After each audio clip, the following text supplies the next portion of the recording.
Twitter CEO Elon Musk laying out his vision for the future of the company while taking a shot at how it was run in the past.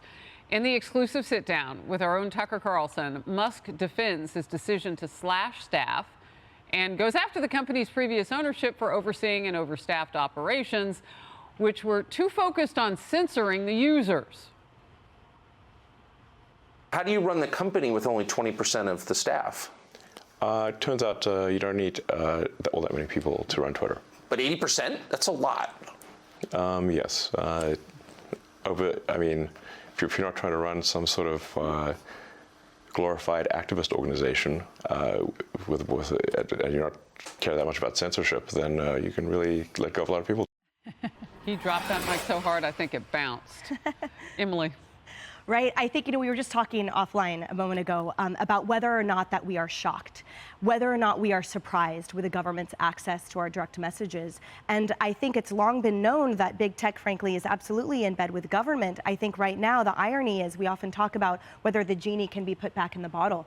Now, we've been calling for heightened regulations in the social media platforms, for accountability for what is put on their platforms, for what is amplified. I wonder whether it's too late for them to maintain accountability of how they are run, of whether the government interference, of whether the government surveillance, whether that will be taken up by the far left, who has such issues with privacy in other regard, like facial recognition on the town square. Right. What about the proverbial town square when it comes to freedom of speech, when it comes to communication, when it comes to articulating concepts and beliefs that they might not find popular? And keep in mind that these algorithms are created by and run by largely absolutely left, woke, absolutely liberal people. So keep in mind what is baked into these platforms that are seemingly innocuous and objective. Anything but. Ian.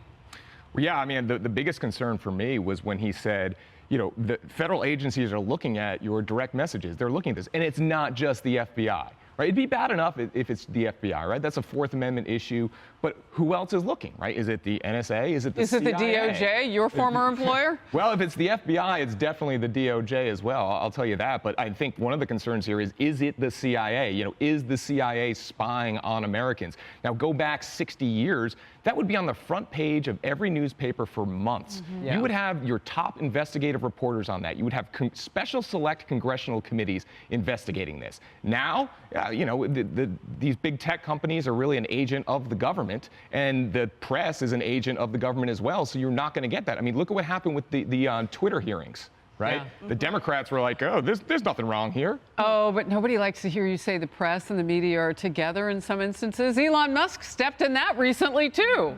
Yeah. NPR, PBS, it's really interesting. It is. You are so right, Ian, that this would be on the cover of every newspaper, just a few years ago. If you remember, take yourself back in time, we used to have discussions about our information being incidentally swept up in the process of monitoring non-U.S. citizens who are out of the country via FISA. There were intense protections. You had to go to a FISA court. There were all these safeguards. There were multi-layered protections. Carter Page didn't get them, but presumably we're entitled to them.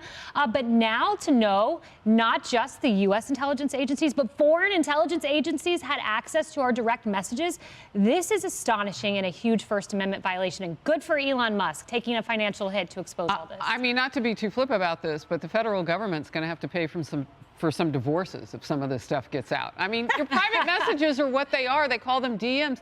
They're songs, rap songs written about jumping into my DMs. They're supposed to be difficult to get into. Yeah, that bothered me a lot because it's the government spying on us. If this isn't Big Brother, I don't know what is. Kayleigh, you worked at the White House before Elon bought Twitter. Who knows what DMs they were reading of your staff, which is very scary, right? Mm-hmm. We Americans deserve privacy. And, this is a free country. We should have that, but we don't. Something else that kind of made me shudder was when he talked about artificial intelligence and how it could be the destruction of civilization if we don't manage this well, if it's not put in responsible hands. And he says the co-founder of Twitter, Larry Page, he said that he's not taking it seriously enough. You can't just put this in the wrong hands and hope for the best. Just a quick note of distinction. The two frames of ideology here in the States versus Europe, for example, and you reminded me when you said that in Europe, the concept, the presumption is that the person owns their own data. The person owns their own private data. Here, however, the presumption is that the platform does or the public does. And that's why it's so difficult for us to sort of surpass that burden. And that's why the government feels so free to permeate that. That's so interesting because Democrats spend a lot of time trying to live like Europe. That's right. But not on that one. Okay. There's so much more when you watch Tucker Sit Down with Elon Musk. Part 2 airs tonight at 8 p.m. Eastern right here on Fox News Channel FNC for the cool kids. Hey everyone, I'm Emily Campagno. Catch me and my co-hosts Harris Faulkner and Kayleigh McEnany on Outnumbered every weekday at 12 p.m. Eastern, or set your DVR. Also, don't forget to subscribe to the Fox News YouTube page for daily highlights.